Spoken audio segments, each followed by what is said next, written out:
All right, so another big controversy over the past couple weeks has been, well, the Olympics has been a source of many different controversies. I don't even know where to start. But for one, they tried to be the most quote unquote sustainable Olympics yet, and in so doing, they have committed to over 60% of the food being plant-based for the first time. And this has caused quite an uproar within the Olympian community, with many clamoring for higher quality sources of protein, like meat and eggs, to the degree that the catering company, in fact, has subsequently, I've read, allegedly placed a massive order for steak and eggs and the like. What are your thoughts? Well, going back to virtue signaling being a very accurate way to portray it, but maybe not a word that some people tune out now because it's been used so much, but it accurately describes this. There is the marginal distinction in the so-called carbon footprint from serving meat to the athletes at the Olympic Village versus not. When you put that up against simply the carbon footprint created by people flying from all over the world that's where it all falls apart. 90% of this so-called sustainability stuff falls apart when all the people advocating for it or trying to apply these policies all are utilizing modes of transportation that create exponentially a larger carbon footprint than anything they're saving. That's where it usually falls apart, and it clearly is here. If you can, and the problem is they always try to get anyone who opposes this on the back foot by making it look like you don't care about the environment or global warming. I was like, no, I just like to run a cost-benefit analysis.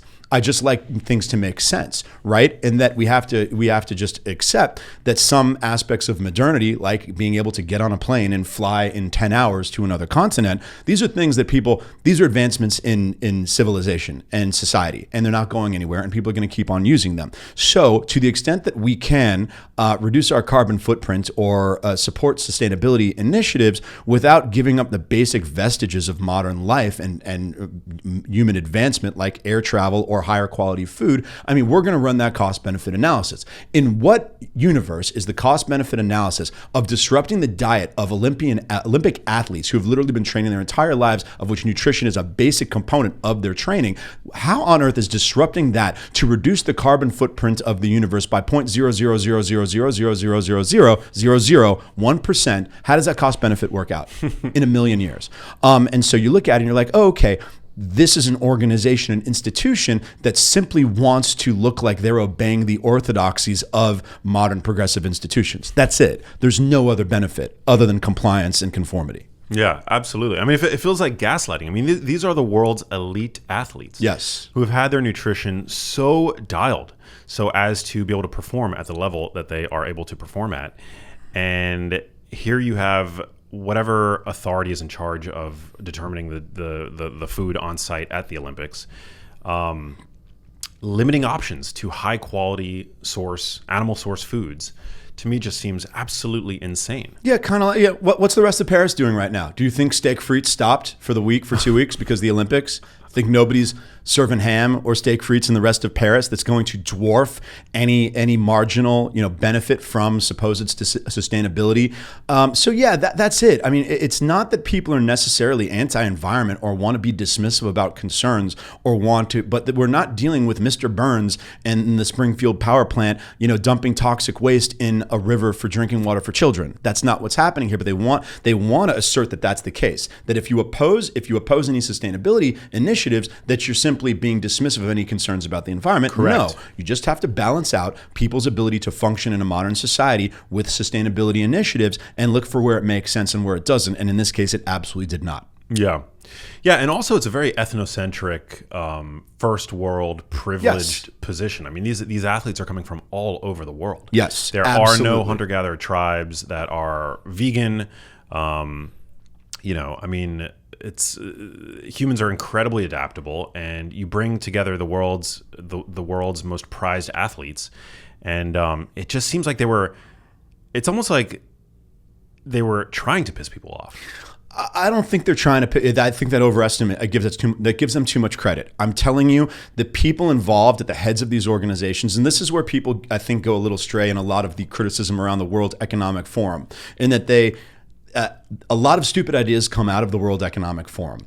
These are just powerful people who gained power for being good at one thing and are now trying to do another thing that are not good at, that have stupid ideas about this other thing. Right? They're not some mustache twirling Klaus Schwab, super evil villain who's plotting and scheming to ruin society. They're just very out of touch, wealthy, rich people. And like one of the benefits of growing up in Los Angeles is that I got exposed to a lot of really out of touch, wealthy people as a young person. I was like, oh, wow, these people they're really good at trading stocks, or really good at making movies, and they're really stupid about everything else. So the types of people at the World Economic Forum, or the types of people involved in the internet, the IOC, or that making these decisions, they're just trying to get claps on the back from other people in their social circle. That's it. And so they'll get some people say, oh my God, we're so proud of you for furthering this sustainability initiative. And they'll think that means that they're on the right track, because all that social proof and all that social signaling in their own social circles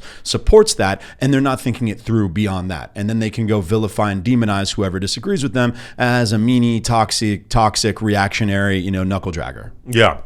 Now, there's no doubt that you can gain as much muscle on a plant-based diet as on an omnivorous diet, but you have to work the levers of appropriate protein intake in order to be able to do that. And now the Olympics and the food in the Olympic Village is not the time to do it, disrupting all the nutritional plan of all these athletes. Like that's really is. I don't think they did it purposefully, but it's really spitting in their face. Do you think there's an economic incentive? I mean, some people. I also think people overestimate that.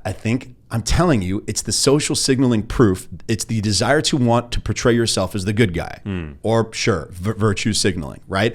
Once again, I got exposed to a lot of these rich, powerful, out of touch people at a very young age. They want to tell themselves they're the good guys.